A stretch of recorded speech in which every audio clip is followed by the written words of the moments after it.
وما أرسلنا من قبلك إلا رجالا نوحي إليهم فاسألوا أهل الذكر إن كنتم لا تعلمون.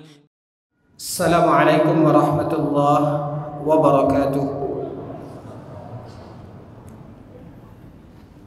الحمد لله حمدا كثيرا طيبا مباركا فيه كما يحب ربنا ويرضى. أشهد أن لا إله إلا الله وحده لا شريك له وأشهد أن محمدا عبده ورسوله لا نبي بعده. قد أدى الأمانة ونصح الأمة وجاهد في الله حق جهاده.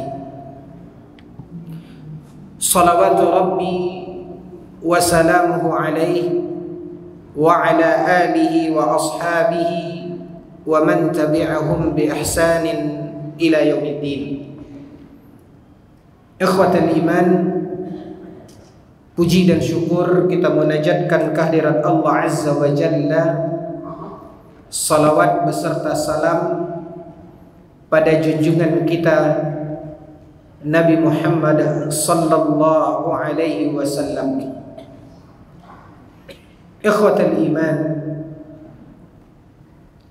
Allah Subhanahu wa taala menciptakan kita manusia. Di dalam kehidupan kita Allah Subhanahu wa taala menetapkan manusia ini sebagai makhluk sosial. Dalam mengarungi kehidupan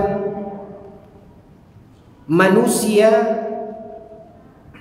membutuhkan orang-orang yang ada di sekitarnya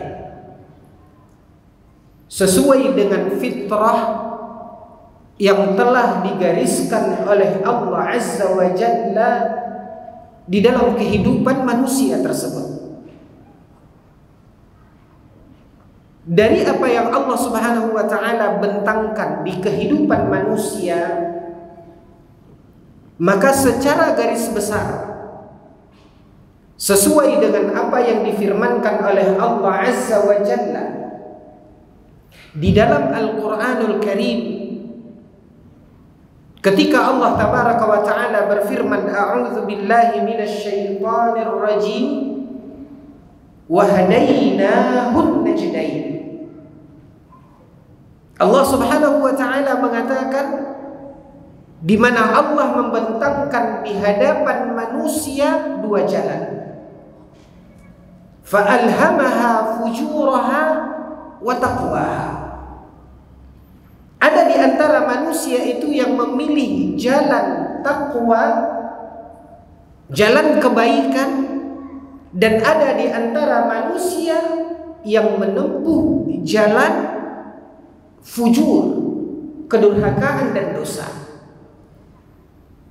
Maka dari hal itu manusia terbagi kepada yang baik dan ada yang buruk. Yang selalu siapapun di dalam kehidupannya akan bertemu dengan dua sisi manusia ini. Bisa jadi dia akan bersama dan beriringan dengan orang-orang yang menempuh jalan takwa, kata Allah. Atau bisa jadi dia terpengaruh dan terbawa sehingga dia mengikuti, berada bersama orang-orang yang menempuh jalan fujur yang disebutkan oleh Allah Azza wa Jalla di dalam ayat ini.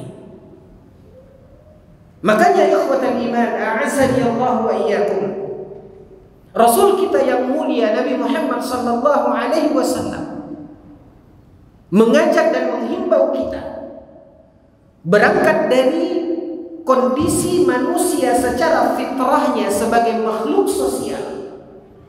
Dia berada di tengah-tengah bi'ah, lingkungan yang mau tidak mau hal itu akan memberikan pengaruh dan warna di dalam kehidupan manusia itu sendiri.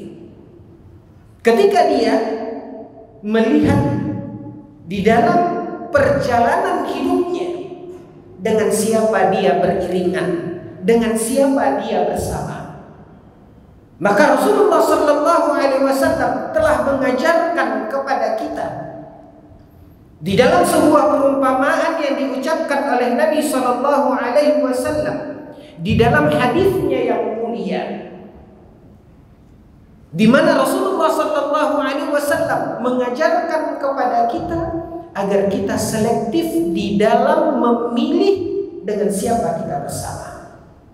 Rasulullah sallallahu alaihi wasallam bersabda di dalam sebuah hadis yang sahih, kata Nabi sallallahu alaihi wasallam memberikan perumpamaan. Ketika seorang manusia memilih orang yang bersamanya adalah orang yang baik dengan seseorang yang memilih ketika dia bersama orang-orang yang tidak baik. Nabi sallallahu alaihi wasallam bersabda dan Nabi mengatakan, perumpamaannya seperti seseorang berteman dengan penjual minyak wangi. Sedangkan orang yang tidak selektif di dalam memilih dengan siapa dia bersama, dengan siapa dia berdampingan, diumpamakan oleh Nabi sallallahu alaihi wasallam seperti seseorang berteman dengan nafikhul kir, yaitu seseorang yang meniup di pandai besi, di tungku yang digunakan oleh pandai besi. Diumpamakan oleh Nabi sallallahu alaihi wasallam, dan hadis ini masyhur sehingga kaum muslimin yang dimuliakan oleh Allah Azza wa Jalla. Dari sini kita mengambil faedah dan pelajaran bahwasanya agama kita menuntun kita menyikapi dari kondisi dan keadaan manusia, yang dibedakan ketika mereka memilih jalannya. Ada manusia-manusia yang memilih jalan takwa. Inilah orang-orang yang baik, inilah orang-orang yang mulia, yang ketika kita berangkulan dengan mereka diumpamakan dengan oleh Nabi sallallahu alaihi wasallam seumpama kita berteman dengan penjual minyak wangi. Sedangkan ketika kita serampangan, tidak mengikuti anjuran yang telah diajarkan oleh Nabi sallallahu alaihi wasallam, ketika Nabi sallallahu alaihi wasallam mengatakan falyanzur ahadukum mimman man yukhalil, maka hendaklah kalian, kata Nabi sallallahu alaihi wasallam, perhatian, selektif di dalam memilih dengan siapa kalian berteman. Sehingga Nabi sallallahu alaihi wasallam mengarahkan kita agar kita tidak terjebak dalam keburukan ketika kita salah di dalam memilih teman, ketika kita keliru di dalam memilih dengan siapa kita bersama. Yang diucapkan dan diungkapkan oleh Nabi sallallahu alaihi wasallam seumpama kita berteman dengan nafikhu fil kir, yaitu orang yang meniup di tungku yang digunakan oleh pandai besi. Dijelaskan oleh Nabi sallallahu alaihi wasallam, ketika kita dekat dengan seorang yang meniup di pandai besi, ketika dia menyalakan api untuk melebur besi yang akan dibentuk oleh pandai besi ini, maka bisa jadi bara api itu akan berterbangan dan mengenai kita sehingga kita bisa saja terbakar. Lalu kata Nabi sallallahu alaihi wasallam, minimal setidaknya ketika kita dekat dengan dia, maka kita tidak akan mendapatkan aroma kecuali yang tidak menyenangkan. Berbeda ketika kita berteman dengan penjual minyak wangi. Bisa saja dia memberikan minyak wangi itu kepada kita, atau ketika kita membelinya, maka kita akan mendapatkan potongan harga. Atau setidaknya kata Nabi sallallahu alaihi wasallam, ketika kita dekat dengan dia, maka jiwa kita, hati kita akan tenang, karena orang yang ada di samping kita adalah orang yang aromanya menyenangkan. Begitulah Nabi sallallahu alaihi wasallam mengumpamakan. Sehingga ikhwatal iman, a'azzani Allah wa iyyakum, kalau kita lihat apa yang ada di dalam agama kita, setelah kita melangkah bijak memilih dengan siapa kita bersama, Dengan siapa kita bersahabat? Lihatlah kondisi apa yang terjadi pada Nabi kita yang mulia, Nabi Muhammad sallallahu alaihi wasallam. Ketika Allah Jalla wa Ala telah memilihkan generasi yang telah Allah pilih untuk mendampingi Rasulnya yang mulia, Nabi Muhammad sallallahu alaihi wasallam. Ketika diceritakan dalam sebuah riwayat ikhwatul iman, bagaimana Allah tabaraka wa ta'ala memilih generasi sahabat yang akan mendampingi Rasulnya yang mulia dalam suka maupun duka. Setelah Allah subhanahu wa ta'ala melihat qulubal bashar, hati manusia ini, maka Allah subhanahu wa ta'ala mendapatkan kemuliaan hati sahabat, sehingga generasi ini yang kemudian dipilih oleh Allah tabaraka wa ta'ala untuk mendampingi kehidupan Rasul yang Allah subhanahu wa ta'ala utus kepada umat manusia sebagai sayyidul anbiya wal mursalin, sebagai penghulunya para nabi dan rasul. Lihatlah apa yang dilalui oleh Rasulullah sallallahu alaihi wasallam. Pembelaan, dukungan yang diberikan oleh para sahabat radhiyallahu alaihim ajma'in kepada Nabi sallallahu alaihi wasallam. Mulai dari ketika masa-masa sulit yang dialami oleh Nabi sallallahu alaihi wasallam. Bagaimana Rasulullah sallallahu alaihi wasallam mendapatkan sokongan, dukungan dari para sahabat. Karena sangat besar kaum muslimin yang dimuliakan oleh Allah pengaruh dari sahabat tersebut.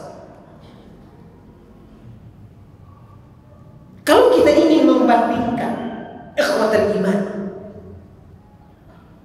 seperti yang diceritakan di dalam sebuah riwayat,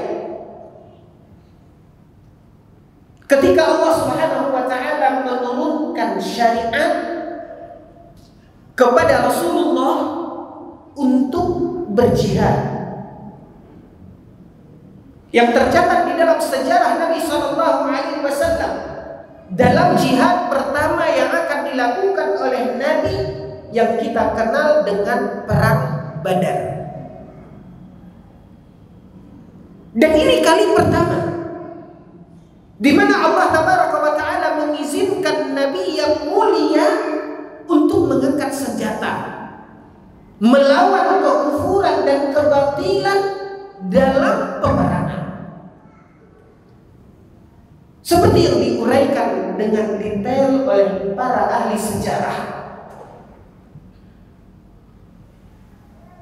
sebagai manusia, Nabi Muhammad sallallahu alaihi wasallam memiliki beban, terutama ketika akan melangkah, sehingga terlihat di raut wajah Nabi sallallahu alaihi wasallam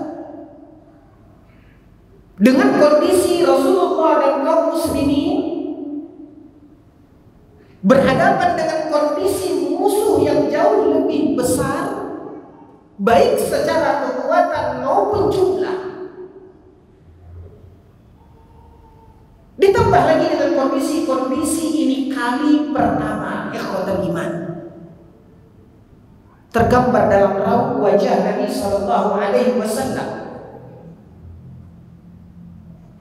gambaran kekhawatiran pada apa yang akan terjadi. Rasa sayang dan cinta Nabi sallallahu alaihi wasallam pada kondisi yang bisa saja dihadapi oleh para sahabat ketika mereka berhadapan dengan kekuatan besar, maka ini akan menjadi sebuah petaka. Ini menjadi beban di diri Nabi sallallahu alaihi wasallam. Ikhwatul iman, kondisi di mana Nabi sallallahu alaihi wasallam dalam keadaan seperti ini Maka majulah beberapa orang sahabat Nabi ketika mereka melihat dan membaca apa yang ada pada Nabi Shallallahu Alaihi Wasallam ini. Maka para sahabat kemudian mengatakan kepada Rasulullah Sallallahu Alaihi Wasallam, ketika mereka mengatakan, ya Rasulullah, la naqulu kama qala Banu Israil li Musa. Ya Rasulullah, kami tidak akan mengatakan kepadamu seperti apa yang dikatakan oleh Bani Israil kepada Musa.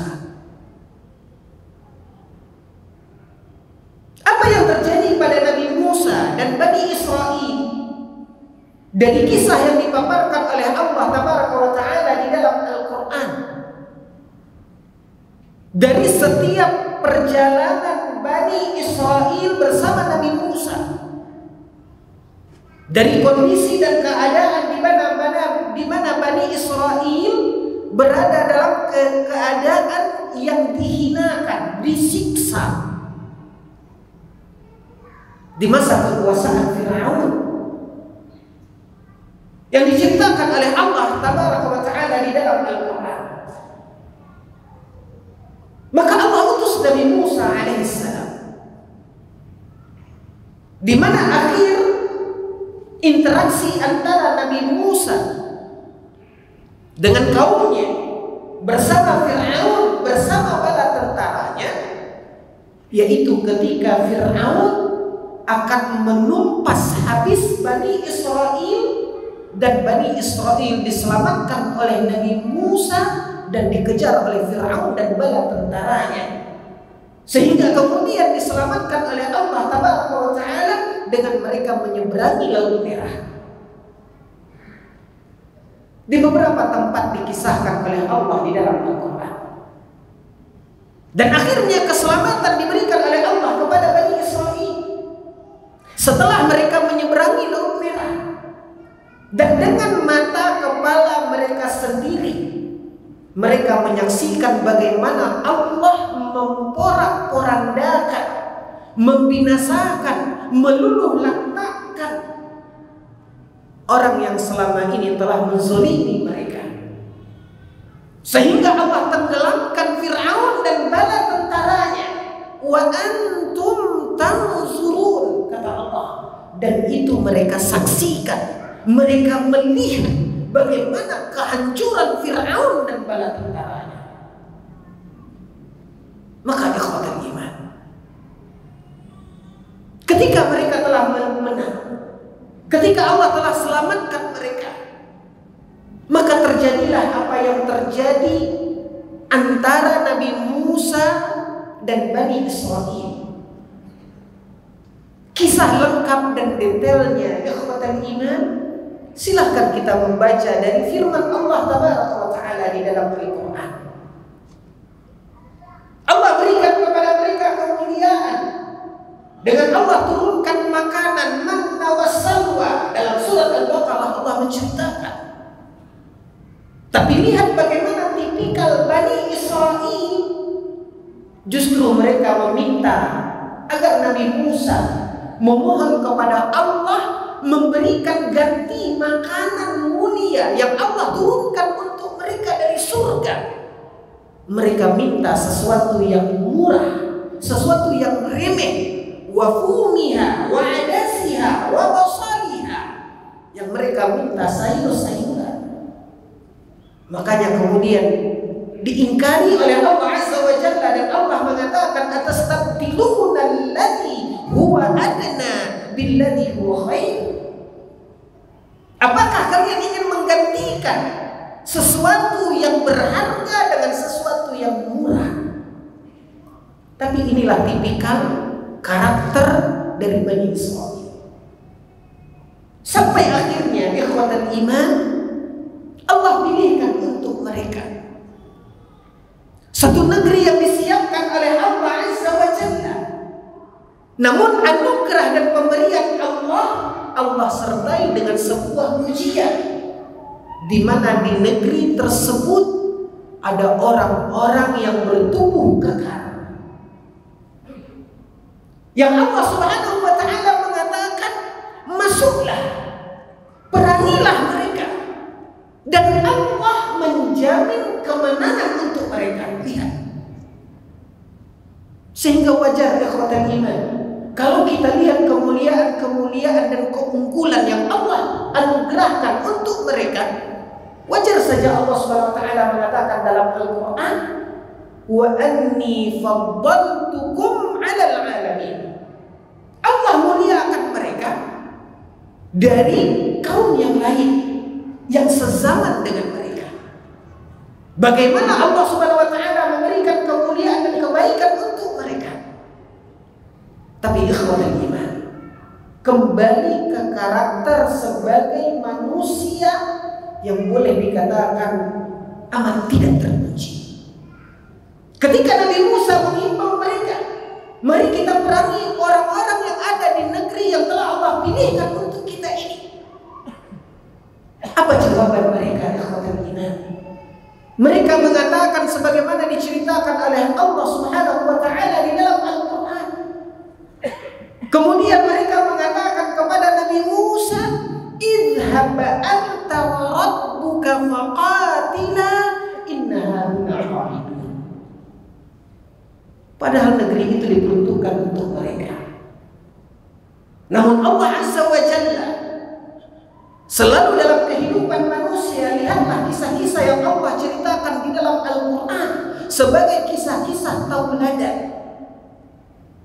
Bagaimana Allah Azza wa Jalla menuntut kita untuk adanya usaha dan ikhtiar dari kita sebagai manusia. Walaupun sebenarnya kebaikan itu akan bisa diberikan oleh Allah tanpa apapun dari usaha dan ikhtiar kita. Tapi Allah meminta. Kita berikan contoh ikhwatul iman dari apa yang dikisahkan oleh Allah pada Maryam. Ketika Maryam telah sampai pada masa akan melahirkan, Allah menceritakan dalam Al-Quranul Karim dalam surat Maryam,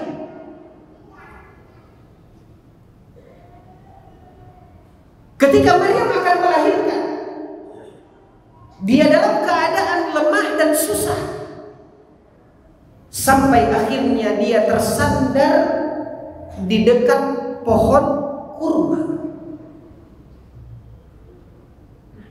Dan dalam keadaan itu dia bergumam di dalam hatinya, ya laitani mittu qabla hadha wa kuntu nasyan mansiya. Duhai jika seandainya aku meninggal saat ini, pastilah orang akan melupakanku. Pastilah tidak ada orang yang akan mengenangku, kata Maryam. Lalu dihibur, dijawab oleh Allah Azza wa Jalla, qad ja'ala rabbuki tahtaki sariyya. Allah telah sediakan tempat untuk Maryam melahirkan di dekat sungai yang mengalir. Lalu kemudian kata Allah, wa hussi ilaiki bi jid'in nakhlati tusaqitu 'alaiki rutban janiyya. Wahai Maryam, ketika engkau lapar, ketika engkau butuh makanan, apa kata Allah? Hussi ilaiki, maka goyangkanlah pohon kurma ini. Maka pohon kurma ini akan menjatuhkan buah-buah rutub untuk engkau makan. Fakuli washrabi, maka makan dan minumlah, kata Allah. Para ulama ahli tafsir mengatakan, ikhwatal iman, kenapa Allah Subhanahu wa ta'ala masih menyuruh Maryam untuk menggoyangkan pohon kurma apabila dia lapar, apabila dia butuh makanan? Padahal jauh sebelumnya, ketika Maryam masih berada di dalam asuhan Zakaria, Allah pernah memberikan hidangan, makanan kepada Maryam. Tapi kenapa di sini Allah suruh Maryam bila akan makan dengan kondisi seorang wanita yang akan melahirkan, Allah tetap menyuruh dia untuk menggoyang pohon kurma. Padahal apa sih kekuatan dan daya seorang wanita saat dia akan melahirkan? Para ulama ahli tafsir mengatakan inilah yang diminta oleh Allah, agar manusia ini tidak hanya berpangku tangan, tapi ada usaha dan ikhtiar. Kendatipun ikhwatal iman, apa yang sampai di dalam genggaman kita sesungguhnya bukanlah semata karena ikhtiar dan usaha kita, tapi itu adalah anugerah, itu adalah karunia yang Allah Subhanahu wa taala berikan kepada kita. Namun itu tidak diberikan oleh Allah kalau kita tidak ada ikhtiar dan usaha. Ikhwatal iman, kalau kita lihat di dalam surat Al-Kahfi, dalam perjalanan Zulkarnain, di dalam kisah yang diceritakan oleh Allah Tabaraka wa Ta'ala, ketika Zulkarnain sampai di antara dua gunung, dan di sana Zulkarnain bertemu dengan satu kaum la yakaduna yafqahuna qawla, yang nyaris bicara mereka sulit untuk difahami. Dan mereka berusaha meyakinkan dan berbicara kepada Zulkarnain, mengadukan kondisi mereka selalu ditekan oleh dua kaum yang bernama Ya'juj dan Ma'juj. Fahal naj'alu laka kharajan 'ala an taj'ala bainana wa bainahum sadda, kata Allah dalam Al-Qur'an. Mereka meminta kepada Zulkarnain, wahai Zulkarnain, apa yang bisa kami berikan kepadamu? Kami akan kumpulkan kekayaan kami akan bayar engkau untuk membangun tembok supaya kami tidak diganggu lagi oleh Ya'juj dan Ma'juj.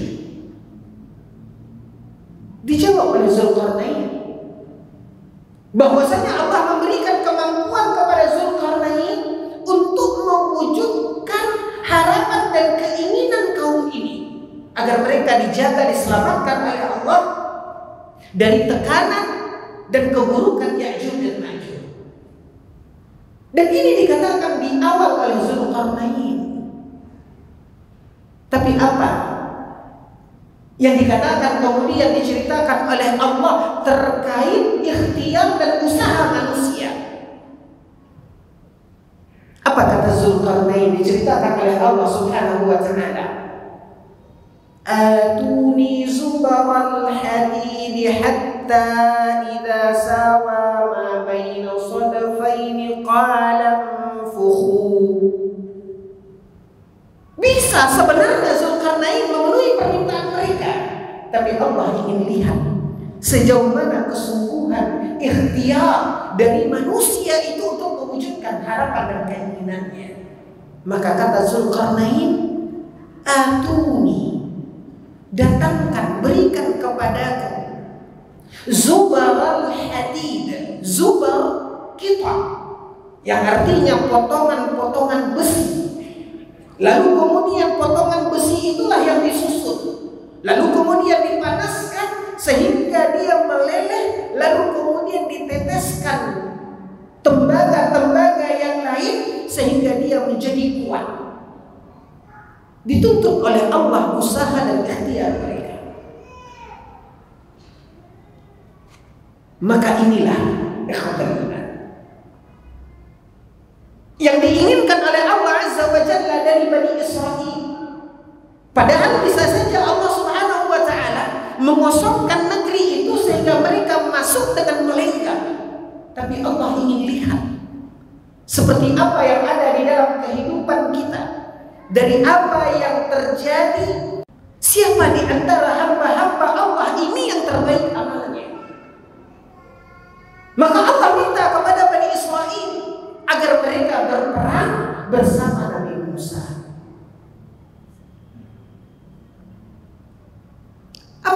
didapatkan oleh Nabi Musa. Mereka mengatakan, idhhab anta wa rabbuka faqatila innaha huna qa'idun. Wahai Musa, pergilah engkau dan Rabbmu perangi mereka, biar kami nunggu di sini.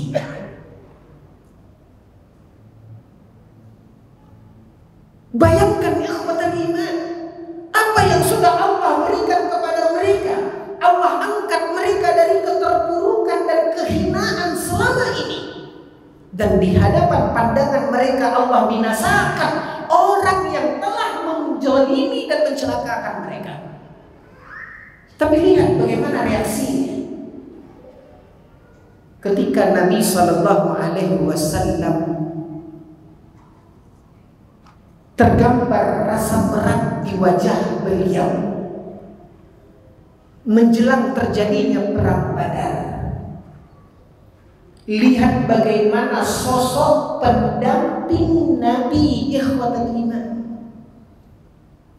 Dan itulah nilai seorang sahabat.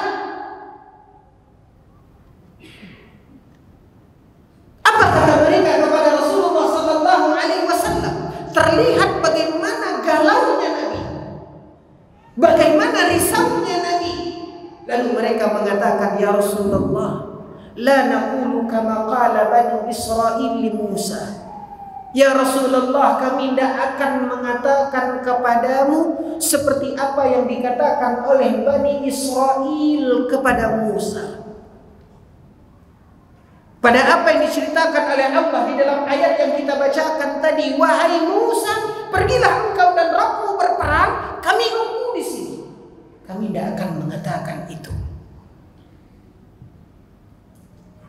Maka para sahabat mengatakan kepada Rasulullah sallallahu alaihi wasallam, ya Rasulullah, kami akan mengatakan, idhhab anta wa rabbuka faqatila inna ma'akuma lamuqatilun. Apa kata mereka? Ya Rasulullah, yang kami akan katakan adalah, pergilah engkau dan Rabbmu berperang, kami akan ikut bersamamu. Hilang kegalauan Nabi. Maka bergelora kembali semangat Rasulullah sallallahu alaihi wasallam, tidak lepas dari dukungan sahabat. Makanya ikhwatul iman, kalau kita lihat secara keseluruhan dari sendi-sendi kemuliaan akhlak yang ada di dalam agama kita, yang diimplementasikan oleh Nabi Sallallahu Alaihi Wasallam bersama orang-orang yang ada bersama beliau, maka kalau kita melihat ikhwatal iman, tidak lain dan tidak bukan kemuliaan akhlak yang dijalankan oleh Nabi, yang dipupuk oleh Nabi. Ini adalah dalam rangka menjaga keutuhan persahabatan ini. Lihat bagaimana kepedulian Nabi Sallallahu Alaihi Wasallam. Lihat bagaimana sikap Nabi Sallallahu Alaihi Wasallam ketika berhadapan dengan orang-orang yang ada di sekitar beliau, penuh dengan kemuliaan-kemuliaan akhlak. Begitu juga akhlak-akhlak yang ada di dalam Al-Quran, yang dijelaskan oleh Allah, yang diamalkan oleh Rasulullah. Lihat apa yang diceritakan oleh Allah Subhanahu wa ta'ala dalam surat Al-Hujurat. Dari kesucian akhlak, dari kemurnian dan kemuliaan akhlak. Kita ambil saja satu contoh ayat yang Allah Subhanahu wa ta'ala katakan dalam surat Al-Hujurat. Ya ayyuhalladzina amanu ijtanibu katsiran minadh-dhann. Ambil saja dari sisi satu akhlak yang mulia ini. Ketika Allah Tabaraka wa ta'ala mengatakan dan memerintahkan kepada kita orang-orang yang beriman, ijtanibu katsiran minadh-dhann. jauhi prasangka yang buruk. Tidak ada orang yang bisa memungkiri ikhwatal iman bagaimana akan goyah dan tanggalnya sendi-sendi persahabatan kalau prasangka ini yang selalu kita kedepankan. Wala yaghtab ba'dukum ba'dha. Lihat lagi poin yang kedua. Membeberkan kekurangan aib saudara kita. Seolah-olah kita ingin menelanjangi saudara kita tersebut. Diharamkan dan dilarang di dalam agama kita. Adakah hubungannya dengan kemuliaan persaudaraan, persahabatan? Sangat erat. Oleh karena itu ikhwatul iman, pembahasan yang kita ketengahkan pada kesempatan ini adalah sesuatu yang pada dasarnya kita fahami dan kita yakini. Hanya saja ikhwatul iman,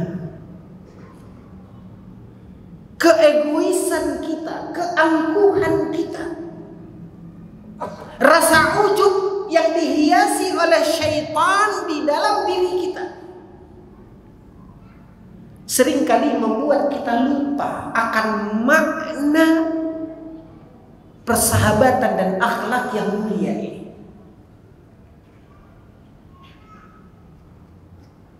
Dengan mudahnya kita dan dengan ringannya kita meruntuhkan nilai-nilai persaudaraan, persahabatan, sehingga kita mengabaikan rambu-rambu kemuliaan akhlak yang sudah terpatri di dalam agama kita ini.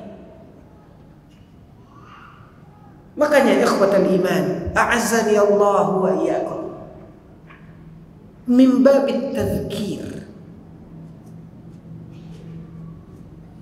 tidak lebih dari hanya sisi kita saling mengingatkan,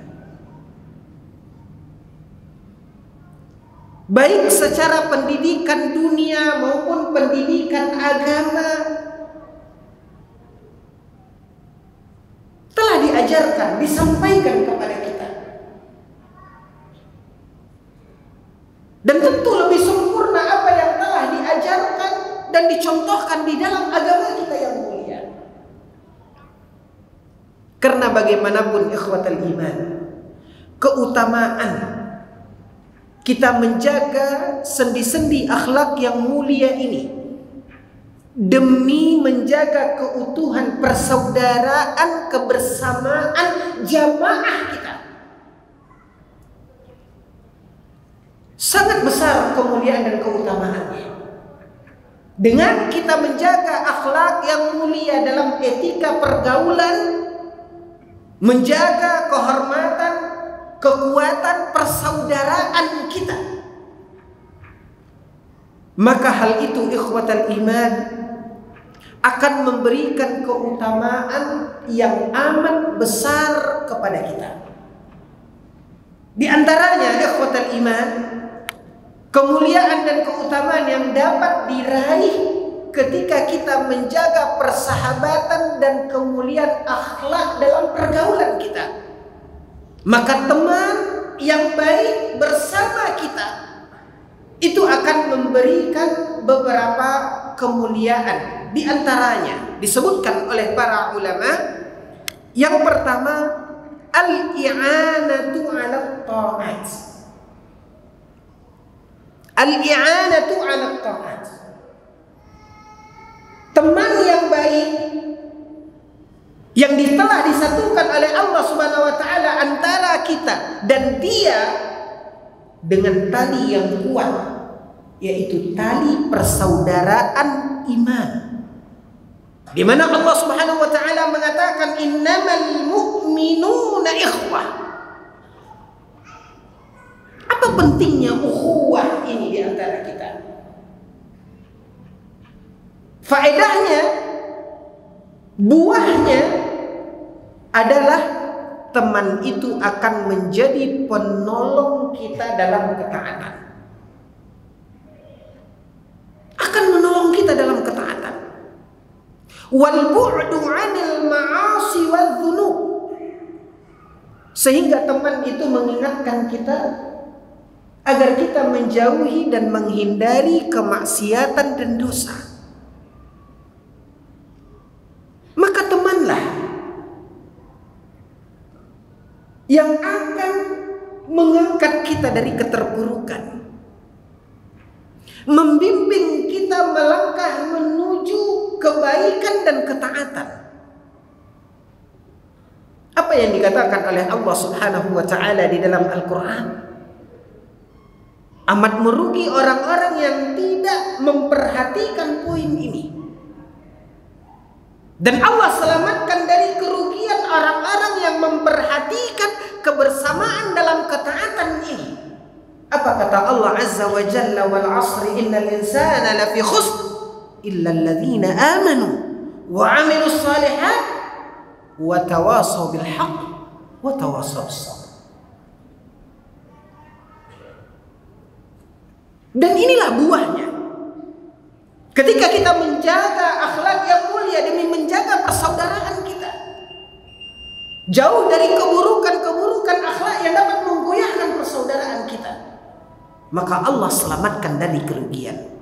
Yang kedua, ikhwatal iman, dengan orang yang ada bersama kita lah, dari teman kita, disitulah kita akan termotivasi menuju apa yang diminta dan dihimbau oleh Allah, wasari'u ila maghfiratin min rabbikum. Berlomba-lomba kita untuk menuju ampunan Allah. Allah mengatakan dalam Al-Quran, fastabiqul khairat. Dengan siapa kita berlomba kalau bukan dengan saudara-saudara kita? Tapi perlombaan yang sehat, perlombaan yang tidak menggoyahkan nilai-nilai persaudaraan, tapi perlombaan yang positif. Fastabiqul khairat, sehingga kita pun termotivasi. Lihat teman, dia mampu menghafal 1 juz, masa kita kalah? Kita pun akan berusaha. Begitu terus, saling kejar mengejar dalam kebaikan. Dan itu tidak akan mungkin terwujud kecuali bila ada teman yang baik bersama kita. Wassallallahu ala nabiyina Muhammad. Kita break untuk salat Isya berjamaah. Wassallallahu ala nabiyina Muhammad wa ala alihi washabihi wasallim walhamdulillahi rabbil alamin. Alhamdulillah wassalatu wassalamu ala man la nabiyya ba'dah. Ikhwatal iman, sebelum kita salat Isya tadi, setidaknya ada 2 poin tentang buah dari ketika kita memilih teman yang baik.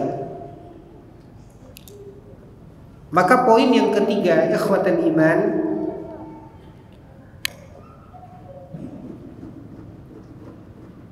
adalah barakatul majlis. Dijelaskan oleh para ulama, di antara buah dari ketika kita memilih berteman, duduk bersama orang yang baik, orang yang saleh, maka di situ ada kemuliaan yang disebut dengan barakatul majlis. Barakah dalam bahasa kita maknanya adalah az-ziyadatu fil khair. Ada nilai tambah dalam kebaikannya. Itu yang disebut dengan berkah. Nah, ikhwatal iman, kita tahu keterbatasan kita, kelemahan kita, baik dari sisi keilmuan ataupun dari sisi amal. Ikhwatal iman, apa yang ada dalam kehidupan kita ini, ketika Allah Subhanahu wa taala berikan kemudahan dalam melaksanakan amal saleh, itu pun berbeda antara satu dengan yang lain. Ibnu Abdul Bar rahimahullahu ta'ala meriwayatkan dalam kitab At-Tamhid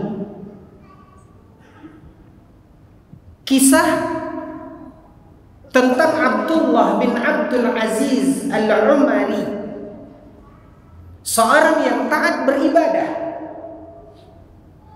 yang selalu beliau dinamakan dengan Al-Abid, orang yang taat beribadah. Beliau sezaman dengan Imam Malik. Maka Abdullah Al-Umari bin Abdul Aziz, beliau melihat di mana Imam Malik ini terlalu sibuk dengan ilmu dan mengajar, terlalu sibuk habis waktunya dengan belajar mengajar, sehingga Abdullah Al-Umari merasa iba dengan Imam Malik ini. Kapan lagi dia punya waktu khusus dengan sang penciptanya, dengan Rabbnya? Maka Abdullah Al-Umari mengirim surat kepada Imam Malik. Dia pun mengingatkan Imam Malik. Ibaratnya ikhwatan iman, dengan bahasa gaulnya dia mungkin mengatakan, karena dia sezaman, mungkin dia mengajak Imam Malik untuk jangan kebablasan. Yang mbok tolong dikit, jangan habiskan waktu itu dengan mengajar, belajar, mengajar, belajar. Tapi coba rem dikit. Khususkan waktu Anda bermunajat dengan Allah Azza wa Jalla. Ikhwatul iman. Inilah teman saling mengingatkan. Walaupun masing-masing ikhwatul iman yang ingin kita garis bawahi adalah dijawab surat itu oleh Imam Malik. Apa kata Imam Malik? Imam Malik rahimahullah ta'ala mengatakan, sesungguhnya ketaatan ibadah yang Allah mudahkan bagi masing-masing orang itu tidak ubahnya seperti rezeki. Tidak ada manusia ini yang sama rezekinya, berbeda-beda. Pintu rezeki pun berbeda-beda. Itulah keragaman hidup. Tapi Allah Subhanahu wa ta'ala telah memudahkan bagi masing-masing kita sesuai pada apa yang telah Allah anugerahkan. Maka begitu juga ibadah. Lihat ikhwatan iman, ada orang yang diberikan kemudahan taufik oleh Allah salat, tapi di sisi lain amat berat baginya puasa. Ada orang yang Allah mudahkan berpuasa, tapi Allah Subhanahu wa ta'ala berikan kepadanya kesulitan untuk bersedekah karena keadaan dan kondisinya. Ada orang yang Masya Allah dengan sedekahnya, tapi mungkin ilmunya pas-pasan, kan begitu? Semua ada porsi yang telah diberikan oleh Allah, tak ubahnya seperti rezeki. Maka diingatkan oleh Imam Malik. Maka Imam Malik mengatakan bahwasanya, kata Imam Malik, masing-masing kita jalani apa yang Allah Subhanahu wa ta'ala mudahkan bagi kita. Dan menurutku, kata Imam Malik, apa yang sedang aku geluti, di mana Imam Malik habis waktunya dengan belajar mengajar, ini tidak kalah dengan waktu yang dilakukan dan dijalankan oleh siapa? Abdullah bin Al-Umari. Hanya saja mungkin porsinya berbeda. Bahkan ikhwatul iman, kalau kita lihat dari sisi kemuliaan ilmu, seperti yang dikatakan oleh Imam Syafi'i rahimahullah ta'ala, ketika beliau menghabiskan malamnya untuk berdiskusi ilminya, sehingga beliau tidak melaksanakan satu rakaat pun qiyamul lail. Lalu Imam Syafi'i ketika dikritik, apa kata Imam Syafi'i? Jika aku menghabiskan waktuku berdiskusi ilmu, membahas ilmu, maka ilmu itu kebaikannya untukku dan untuk orang banyak. Sementara ketika aku isi malamku dengan tahajud, maka ibadah salat itu hanya untuk terbatas, hanya untuk diriku. Maka ikhwatul iman, inilah yang harus kita lihat di dalam kehidupan kita. Mungkin dari sisi lemah kita, kealpaan kita dari satu sisi ketaatan. Mungkin orang yang ada di samping kita, dia punya kelebihan dari ketaatan yang lain. Yang pasti masing-masing kita punya porsi yang Allah telah berikan berbeda. Seperti kata Imam Malik, taubahnya bagaikan rezeki yang sudah Allah bagi. Nah, ikhwatan iman, buah dari ketika kita bersama dalam satu majelis ini, misalnya, dan kita berharap inilah satu bukti pada poin yang kita katakan ini. Buah dari ketika kita duduk bersama, di situ ada barakatul majlis. Semua kita yakin dan saya yakin bahwasanya apa yang kita ketengahkan, apa yang kita uraikan, belum tentu porsi sama pada masing-masing kepala kita yang mendengarkan. Pasti berbeda. Tapi camkan di hati kita ikhwatul iman, manfaat dari kita duduk bersama ini, di situ ada barakatul majlis. Ada berkah majlis. Apa yang dijelaskan oleh para ulama dalam poin ini? Kita bacakan.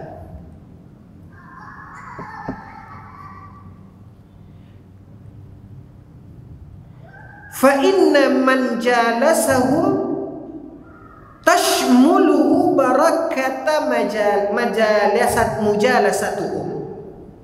Ketahuilah, orang yang kita duduk bersama mereka, maka hal itu akan mendapatkan keberkahan duduk bersama mereka.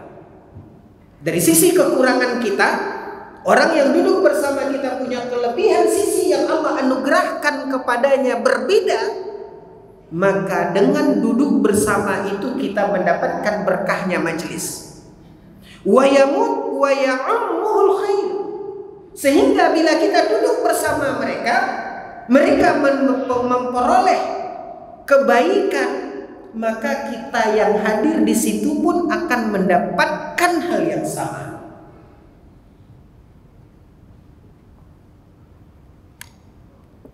Untuk ringannya begini, ikhwatal iman. Kita semua tahu hadis Nabi, kemuliaan tentang orang yang duduk. Kata Nabi SAW, famastama'a qaumun fi baitin min buyutillah. Tidaklah berkumpul satu kaum di salah satu rumah Allah. Apa yang mereka lakukan dalam perkumpulan itu? Yatluna kitab Allah. Mereka membaca kitab Allah, ayat-ayat Allah, wa yatadarasuna bainahum. Dan mereka saling sama-sama mempelajarinya. Hadir di majelis itu berkumpul untuk membahas ayat-ayat Allah, mempelajarinya. Apa yang mereka peroleh? Apa yang mereka peroleh? Illa nazalat alaihimus sakinah. Allah mengatakan, Nabi mengatakan, secara umum yang berkumpul itu nazalat alaihimus sakinah. Allah berikan kepada mereka sakinah. Wa ghasyiyatuhumur rahmah. Allah curahkan rahmatnya. Wa haffathumul malaikah. Allah utus malaikat untuk menaungi mereka. Wa dzakarallahu fi man indah. Lalu Allah sebut nama mereka satu persatu kepada makhluk yang ada di sisi Allah. Untuk menekankan pemahaman kepada kita pada poin ini, ikhwatul iman, ya, ibaratnya seperti yang kita lakukan saat ini. Kita berkumpul di salah satu rumah Allah. Di majelis ini kita membaca ayat Allah, kita mempelajari, berusaha untuk memahami. Walaupun Pak, tidak semua kita paham. Diberikan sakinah, diberikan rahmah, dilindungi oleh malaikat, disebut oleh Allah. Walaupun Pak, mungkin di salah satu pojok tempat majelis ini ada yang disebut tak namanya, Pak? Disebut tak namanya kepada makhluk di sisi Allah? Ada enggak dia di majelis itu? Dia punya niat hadir di majelis itu. Walaupun, Pak,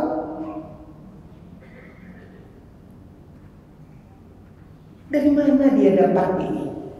Kalau bukan barakatul majelis. Allahu Akbar.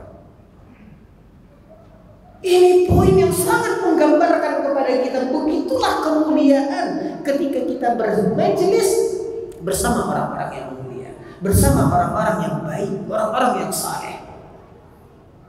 Kita lihat apa yang diuraikan oleh para ulama. Wa illam yakun amaluhu balighan mablaghahum, kendati pun mungkin dia tidak sama dengan yang hadir rata-rata di majelis itu.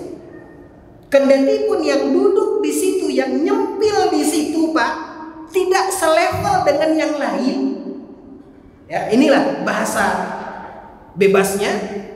Kama dalla ala dzalika ma akhrajahu syaikhan, sebagaimana yang dikeluarkan oleh Imam Al-Bukhari dan Muslim dari hadis Abu Hurairah radhiyallahu anhu, di mana Nabi sallallahu alaihi wasallam bersabda. Apa kata Nabi? Innallaha wa malaikatahu yatufuna fit turuqi yaltamisuna ahla dzikri.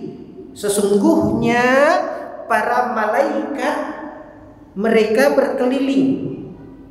Dikatakan oleh Nabi SAW dalam hadis Abu Hurairah, dikeluarkan oleh Imam Al-Bukhari dan Muslim, mereka mencari para malaikat, orang-orang yang yadhkurunallah yaltamisuna ahla dzikri. Mereka mencari orang-orang yang disebut sebagai ahlu dzikri,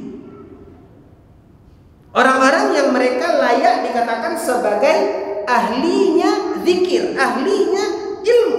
Karena majlis zikir itu juga maksudnya adalah majlis ilmu. Fa idza wajadu qauman yadhkurunallah, kalau mereka mendapatkan satu kaum, sekelompok orang melakukan itu, lalu mereka mengatakan halumma ila hajatikum. Artinya, mari, apa permintaan kalian? Artinya, apa yang mereka lakukan ini adalah sebuah kebaikan yang dipuji oleh para malaikat ini. Dan di akhir hadis Allah berfirman. Di akhir hadis disebutkan firman Allah Subhanahu wa taala yang diceritakan di dalam hadis. Fa ushhidukum anni qad ghafartu lahum. Apa yang Allah berikan kepada mereka? Kata Allah, ketahuilah sesungguhnya aku memberikan ampunan kepada mereka semua. Allah mengatakan ketika dalam majelis itu dikatakan oleh Allah, Allah ampunkan semua mereka. Qala yaqulu malakum minal malaika. Lalu ada satu malaikat yang berkata, ketika Allah mengatakan Allah berikan ampunan semuanya, lalu ada malaikat yang mengatakan, fihim fulan laisa minhum. Ketika dikatakan, dilaporkan oleh malaikat yang mencari tahu tadi, ada satu kaum, ya, ibaratnya kaum muslimin yang dimuliakan oleh Allah, sudah mereka begini, disampaikan kepada Allah dan Allah mengatakan, oke, ya, aku telah mengampunkan mereka semua. Lalu disanggah oleh satu malaikat, malaikat mengatakan, ya Allah, ada satu, ini apa ya, tidak sama dengan mereka. Ada satu yang nyempil di situ, beda orangnya, tidak sama dengan mereka. Lalu kemudian ikhwatul iman, begitu disampaikan oleh malaikat itu, kemudian innama ja'a li hajatihi. Dia sebenarnya ke sana itu, ya, karena ada satu kepentingan.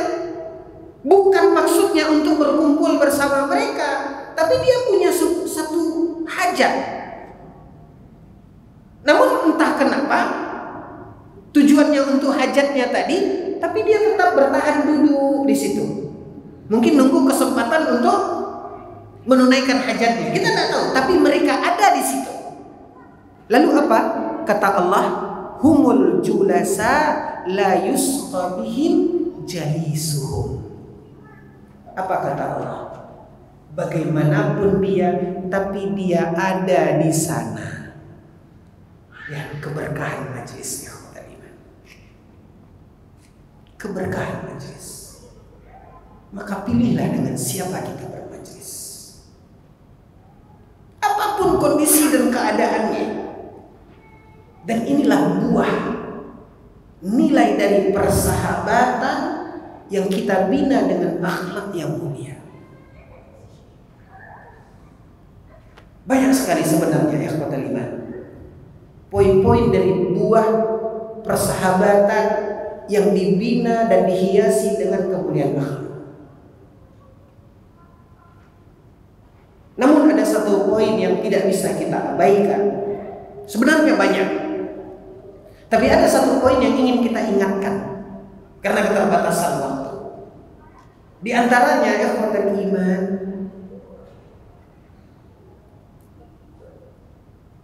kemuliaan akhlak ini telah terbukti baik dalam sejarah bangsa kita dan begitu juga sejarah bangsa dunia. Bagaimana kemuliaan akhlak, ukhuwah mempermudah hidayah masuk ke dalam diri kita, diri manusia. Kita baca di dalam sejarah pelajaran kita sekolah, bagaimana masyarakat Nusantara ini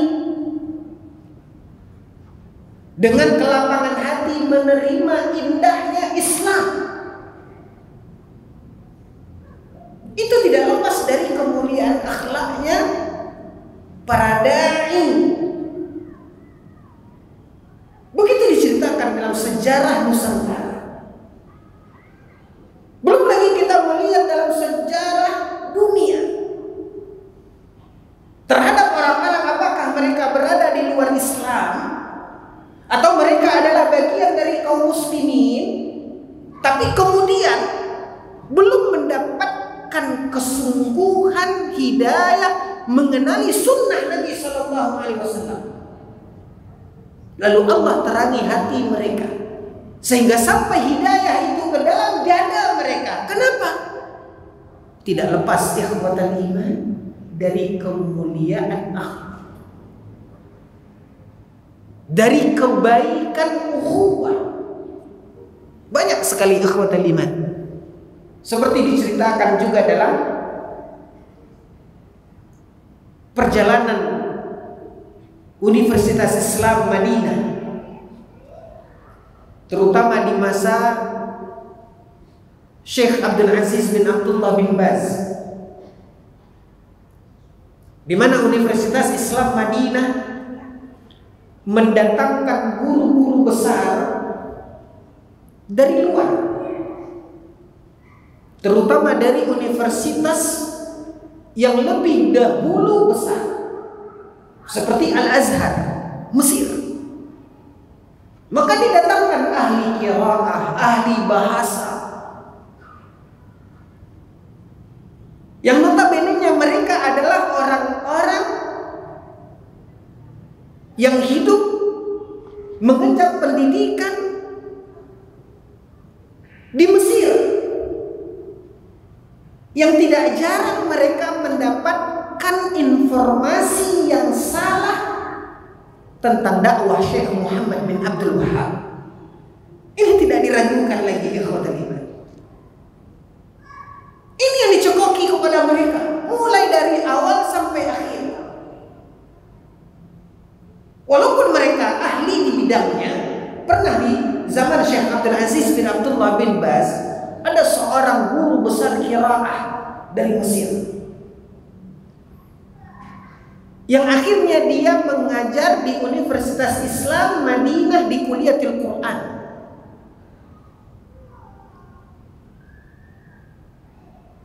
Tapi dia menyimpan prasangka berdasarkan informasi yang sampai kepada beliau tentang buruknya kerajaan Saudi Arabia yang mereka cap sebagai negara Wahabi. Ini ma'ruf kisahnya ya teman-teman.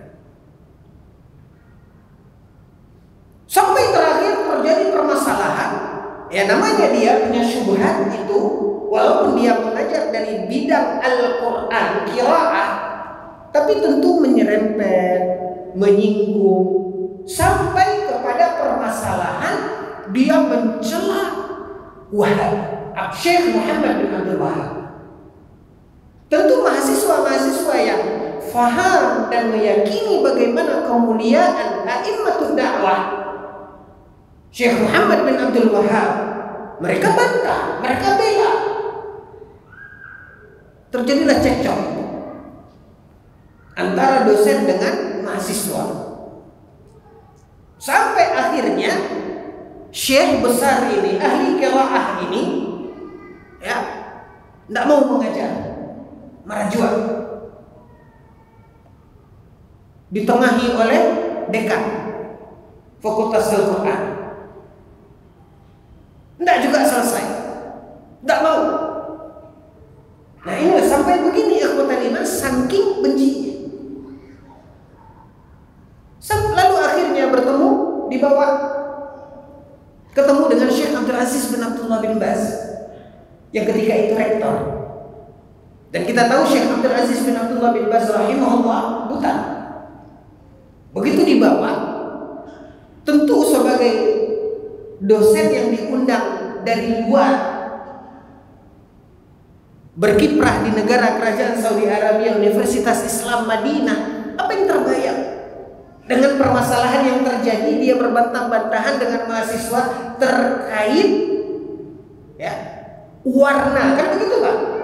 Dalam dakwah, imam dakwah yang mendampingi berdirinya kerajaan Saudi Arabia, kira-kira mungkin di kepala syekh itu dia akan diberi langsung oleh rektor surat pensiun, mungkin begitu Pak. Itulah mungkin yang ada di kepalanya. Tapi begitu diberikan jadwal bertemu dengan rektor Syekh Abdul Aziz bin Abdullah bin Baz, dia bawa didampingi oleh dekan tadi. Begitu masuk, disambut oleh Syekh Abdul Aziz bin Abdullah bin Baz. Dan Syekh Abdul Aziz, kendati pun beliau buta, daya ingatnya kuat. Kalau bertemu dengan seseorang, mendengar suaranya dia langsung ingat, ini si fulan. Begitu dia datang, disambut oleh Syekh, dia persilahkan duduk, dibawa ngobrol, bercerita, macam-macam. Tidak ada dibahas masalah yang sedang terjadi. Dia lihat akhlak Syekh, ya. Sampai akhirnya kaum muslimin yang dimuliakan oleh Allah, secara detailnya saya tidak tahu persis, tapi intinya dia kagum dengan akhlak Syekh Abdul Aziz bin Abdullah bin Baz. Dari cerita ini tidak menyinggung sedikit pun, tidak menyentuh tentang permasalahan ini. Lalu setelah begitu keluar dari Syekh Abdul Aziz bin Abdullah bin Baz, apa kata guru besar qiraah ini kepada dekan Fakultas Al-Quran? Dia bilang, tolong berikan kepada saya buku-buku Wahabi itu yang mana. Dan ternyata selama ini kaum muslimin yang dimuliakan oleh Allah, hanya beliau mencari informasi yang sampai tanpa beliau cross check kepada sumbernya. Lihat akhlak, kemuliaan, keramah tamahan Syekh Abdul Aziz bin Abdullah bin Baz telah mengantarkan kejernihan hidayah ke dada yang selama ini terselimuti oleh kelamnya syubhat, fitnah. Ini tidak bisa dipungkiri ya kawan. Bagaimana kemuliaan akhlak ini mengantarkan hidayah. Lihat bagaimana karamah tamahan para ulama memberikan hidayah kepada orang-orang. Bahkan ikhwatal iman, alhamdulillah, belakangan ini kita punya kegiatan, yaitu melaksanakan pembinaan mu'allaf dengan kawan-kawan yang memang konsen dalam bidang mu'allaf ini, dakwah kepada Islam. Beberapa bulan yang lalu ada seorang mahasiswi, alhamdulillah, dengan keikhlasannya dia bersyahadat, menyatakan keislamannya. yang sekarang masuk dalam binaan kita, dan itu dia mengatakan salah satu yang membuat dia tertarik itu adalah karena melihat pergaulan dan nilai-nilai persaudaraan yang ada pada Islam. Itu kita selalu bina, kita data, kita wawancara mereka, kita berikan edukasi, bahkan sekarang pembinaan dari sisi akidah, ibadah, baca Qur'annya. Nah, jawaban kejujuran dari seorang yang kemudian bersyahadat itu salah satunya hanya melihat dari sisi apa? Persaudaraan, ya, kemuliaan akhlak. Yang kita tahu kok bagaimana prakteknya pada kita kaum muslimin hari ini, tapi itu pun sudah membuka pintu hati seseorang menerima hidayah Allah Azza wa Jalla. Bagaimana kalau kita kembali kepada konsep persaudaraan dan akhlak yang sesungguhnya? Nah, ini salah satu poin. Ingat, ukhuwah, kebersamaan, justru ini akan membukakan pintu hati orang untuk menerima dakwah. Bagaimana orang akan menerima dakwah, merasa nyaman dengan dakwah kita? Kalau orang melihat kita saling gontok-gontokan, saling hujat-menghujat, mengedepankan suudzon, jauh dari nilai-nilai persaudaraan, waliyadzubillah. Intinya ikhwatul iman, banyak sekali buah kalau kita menjaga persaudaraan dan akhlak yang mulia ini.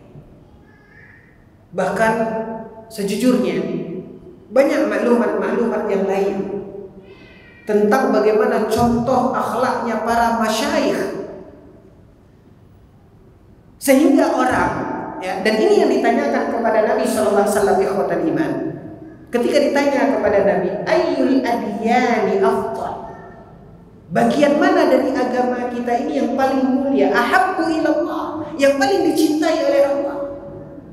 Salah satunya yang saat ini sering kita abaikan adalah as-samhah. Bagian mana dari agama kita ini yang paling dicintai oleh Allah? Poin yang paling dicintai oleh Allah itu hari ini amat sering kita abaikan. Apa itu? As-samhah. As-samhah itu artinya lapang, memberikan kelapangan. Yang ada hari ini adalah sempitnya kita kedepankan. Padahal itu bagian yang paling dicintai oleh Allah. Al-hanafiyah, al-hanifiyah was-samhah. Itu kata Nabi sallallahu alaihi wasallam. Nah, ikhwatul iman azanillahu wa iyyakum. Begitu banyak contoh-contoh dari nilai as-samhah ini yang ada dalam kehidupan para ulama, para masyayikh.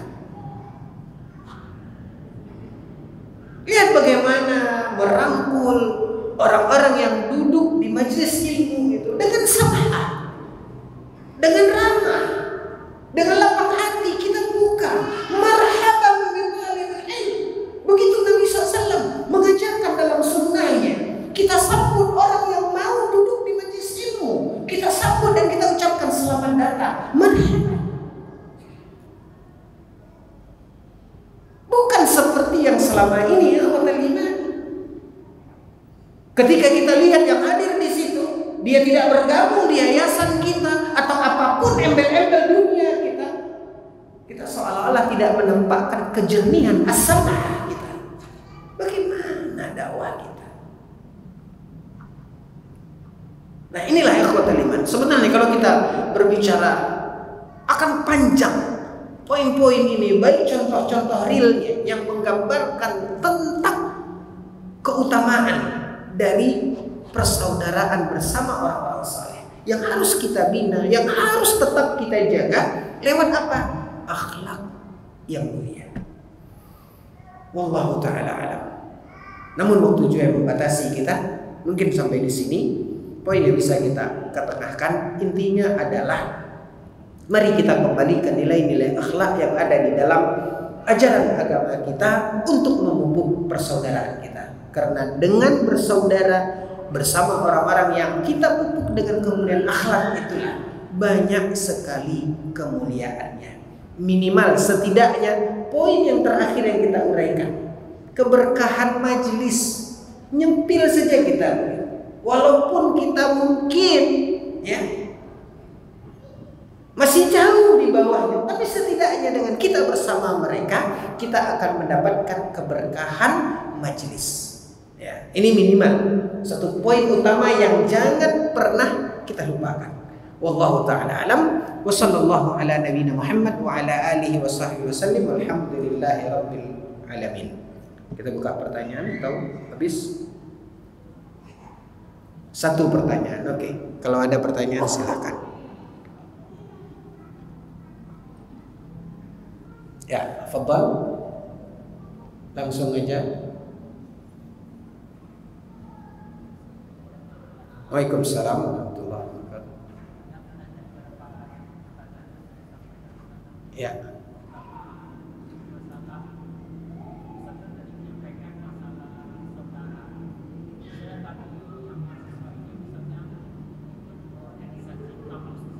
Oke.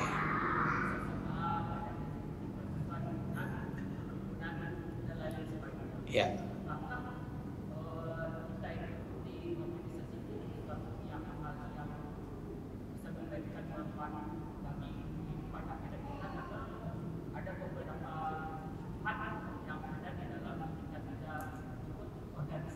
Oke.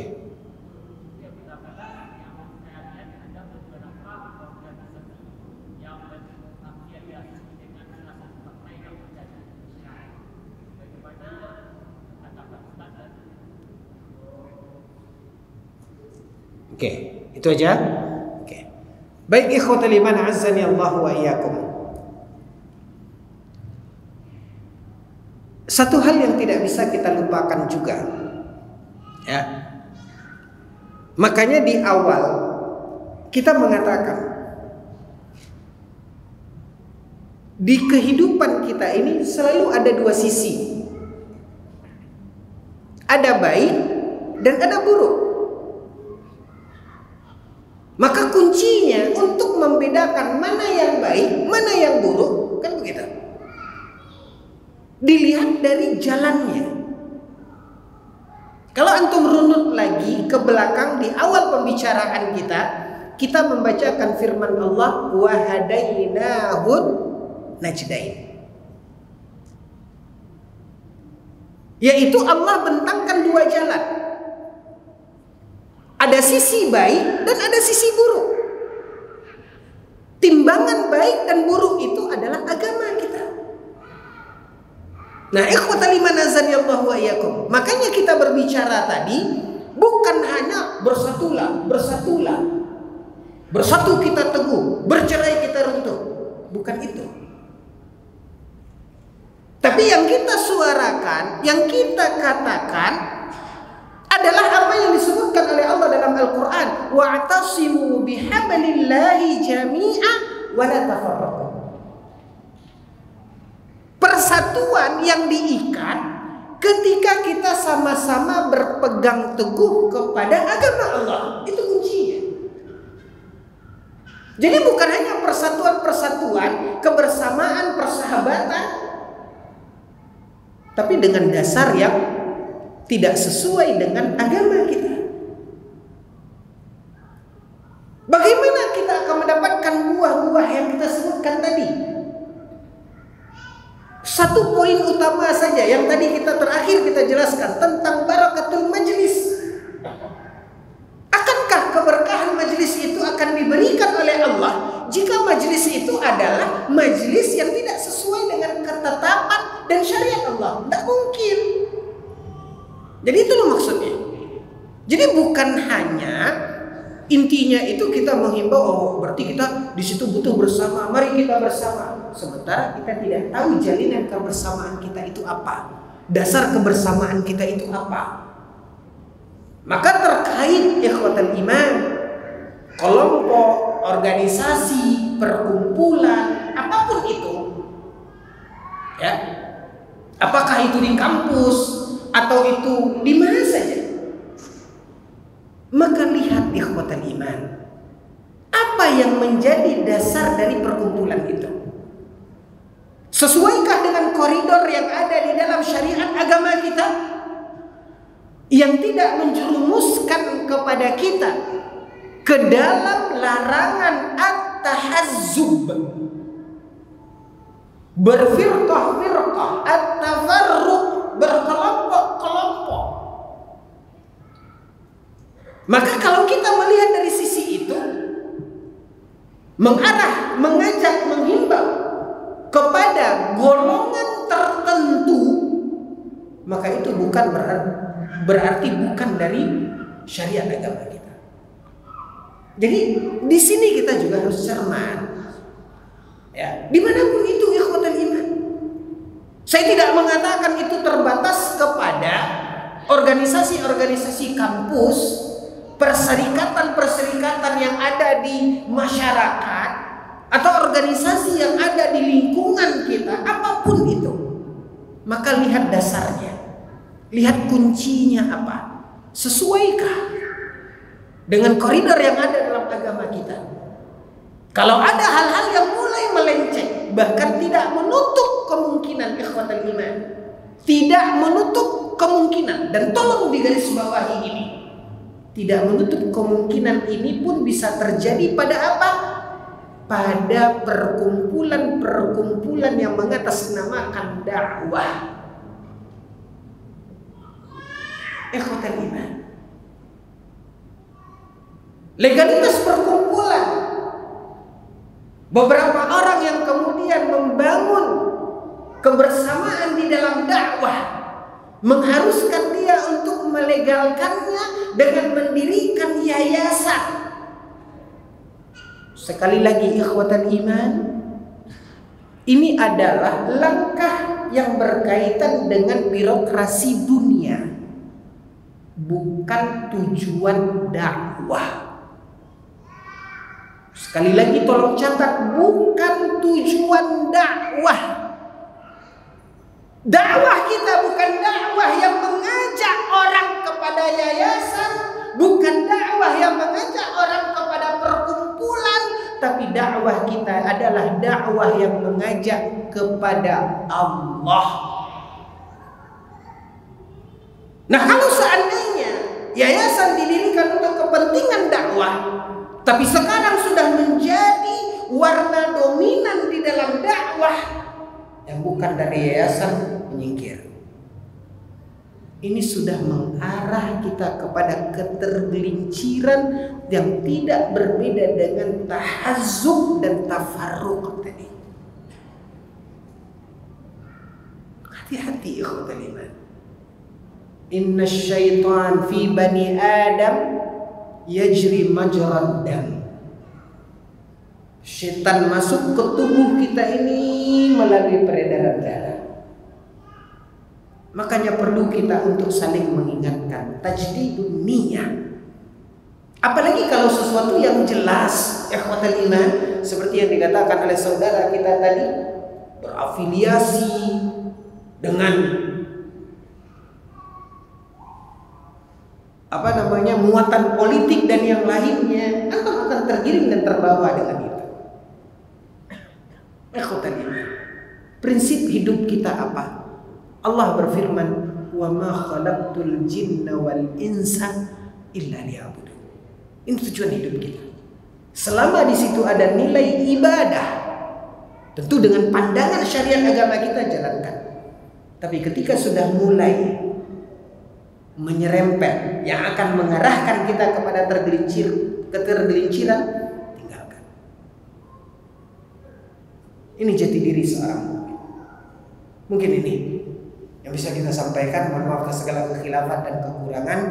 Mudah-mudahan ikhwatul iman, pertemuan kita ini dijadikan oleh Allah Subhanahu wa taala sebagai pertemuan yang diberkati, dan perpisahan kita dijadikan oleh Allah Subhanahu wa taala sebagai perpisahan yang diampuni. Amin ya rabbal alamin. Wa sallallahu ala nabiyina Muhammad wa ala alihi washabihi wasallim. Subhanakallahumma wa bihamdika asyhadu an la ilaha illa anta astaghfiruka wa atubu ilaik. Wassalamu alaikum warahmatullahi wabarakatuh.